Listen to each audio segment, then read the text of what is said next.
You, John Fitzgerald Kennedy, do solemnly swear. I, John Fitzgerald Kennedy, do solemnly swear. That you will faithfully execute the office of President of the United States. That I will faithfully execute the office of President of the United States. And will, to the best of your ability. And will, to the best of my ability. Preserve, protect, and defend the Constitution of the United States. Preserve, protect, and defend the Constitution of the United States. So help you God. So help me God.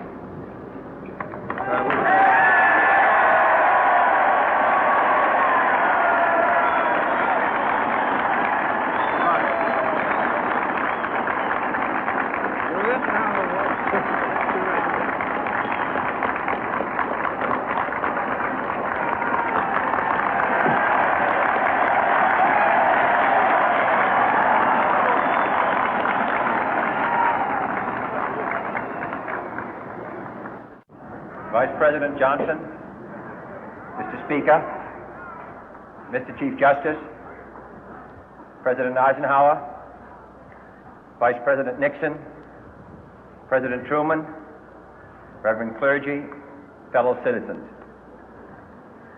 We observe today not a victory of party, but a celebration of freedom, symbolizing an end as well as a beginning, signifying renewal as well as change.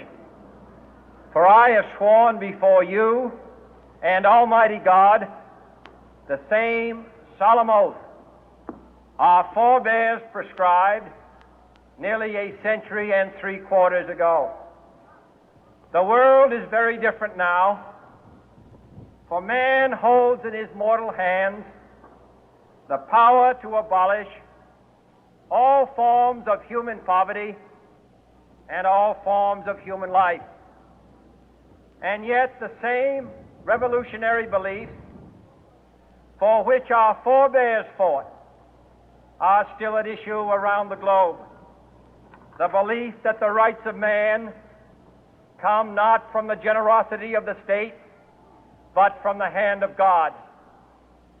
We dare not forget today that we are the heirs of that first revolution. Let the word go forth from this time and place to friend and foe alike that the torch has been passed to a new generation of Americans born in this century, tempered by war, disciplined by a hard and bitter peace, proud of our ancient heritage, and unwilling to witness or permit the slow undoing of those human rights to which this nation has always been committed and to which we are committed today at home and around the world.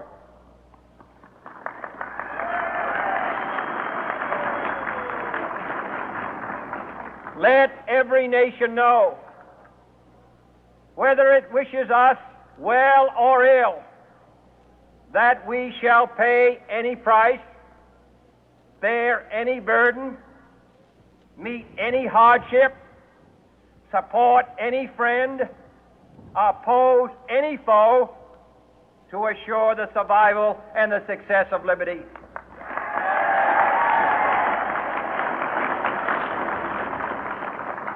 This much we pledge and more.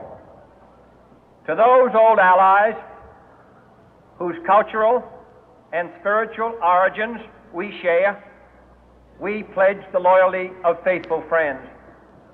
United, there is little we cannot do in a host of cooperative ventures. Divided, there is little we can do, for we dare not meet a powerful challenge at odds and split asunder. To those new states whom we welcome to the ranks of the free, we pledge our word that one form of colonial control shall not have passed away, merely to be replaced by a far more iron tyranny. We shall not always expect to find them supporting our view, but we shall always hope to find them strongly supporting their own freedom, and to remember that in the past, those who foolishly sought power by riding the back of the tiger ended up inside.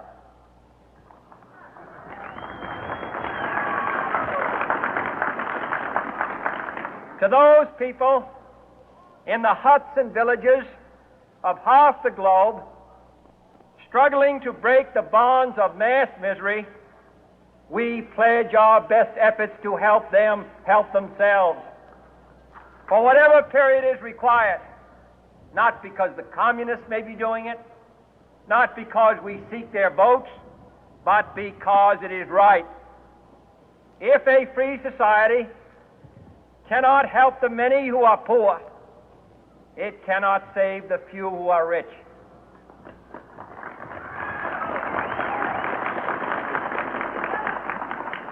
To our sister republics south of our border, we offer a special pledge to convert our good words into good deeds, in a new alliance for progress, to assist free men and free governments in casting off the chains of poverty.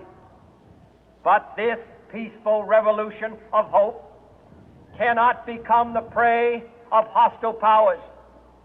Let all our neighbors know that we shall join with them to oppose aggression or subversion anywhere in the Americas. And let every other power know that this hemisphere intends to remain the master of its own house.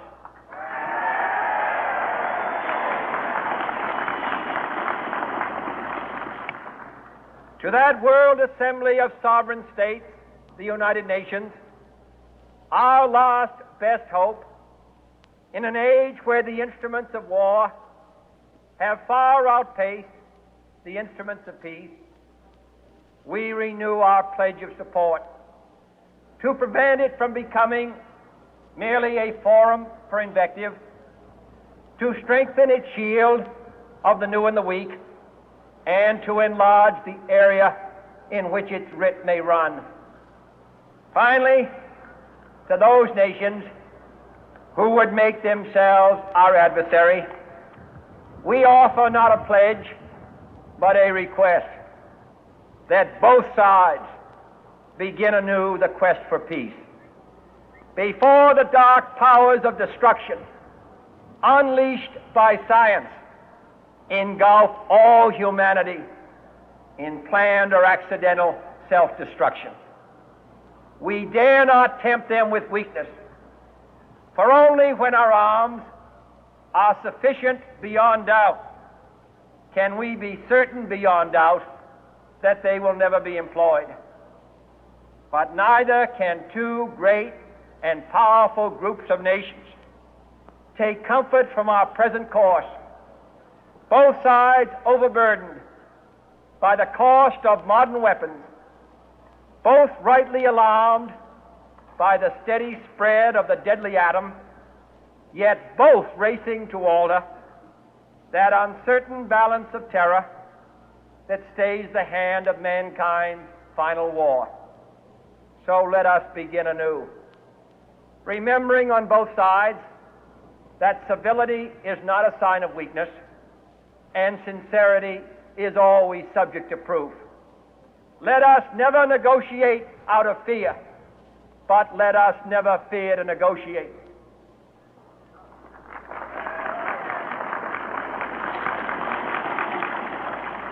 Let both sides explore what problems unite us, instead of belaboring those problems which divide us.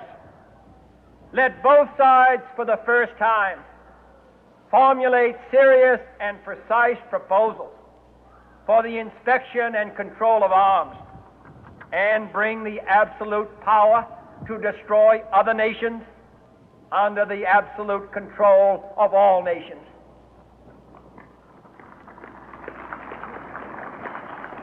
Let both sides seek to invoke the wonders of science instead of its terrors.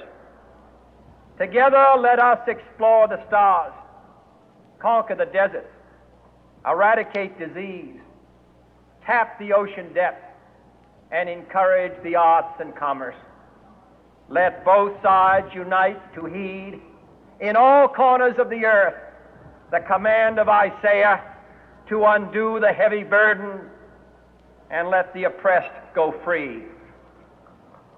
And if a beachhead of cooperation may push back the jungle of suspicion, let both sides join in creating a new endeavor, not a new balance of power, but a new world of law, where the strong are just and the weak secure and the peace preserved. All this will not be finished in the first 100 days, nor will it be finished in the first 1,000 days, nor in the life of this administration, nor even perhaps in our lifetime on this planet. But let us begin.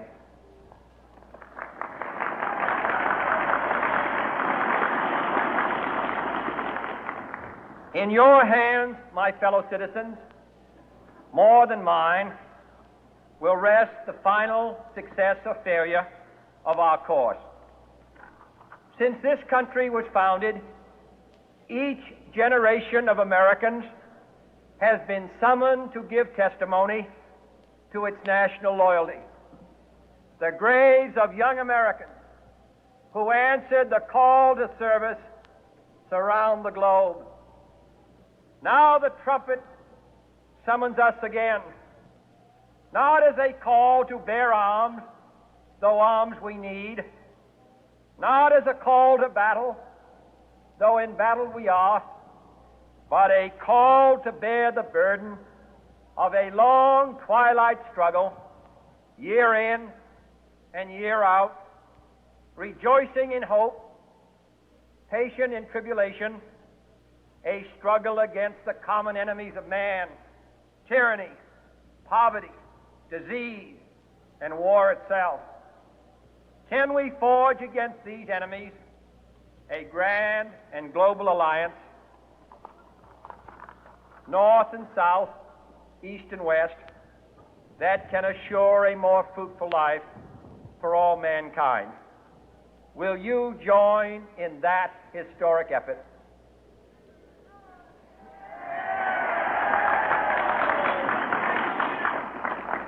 In the long history of the world, only a few generations have been granted the role of defending freedom in its hour of maximum danger. I do not shrink from this responsibility. I welcome it.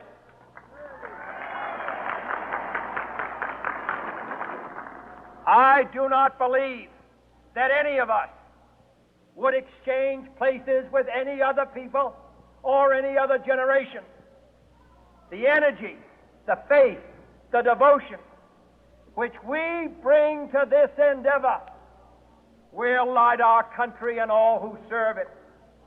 And the glow from that fire can truly light the world. And so, my fellow Americans, ask not what your country can do for you. Ask what you can do for your country.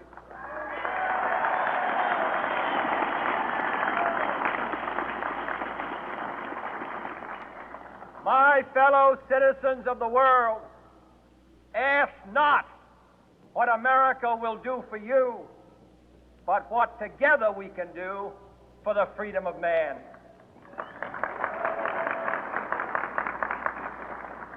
Finally, whether you are citizens of America or citizens of the world, ask of us here the same high standards of strength and sacrifice which we ask of you. With a good conscience, our only sure reward, with history the final judge of our deeds, let us go forth to lead the land we love, asking His blessing and His help, but knowing that here on earth God's work must truly be our own.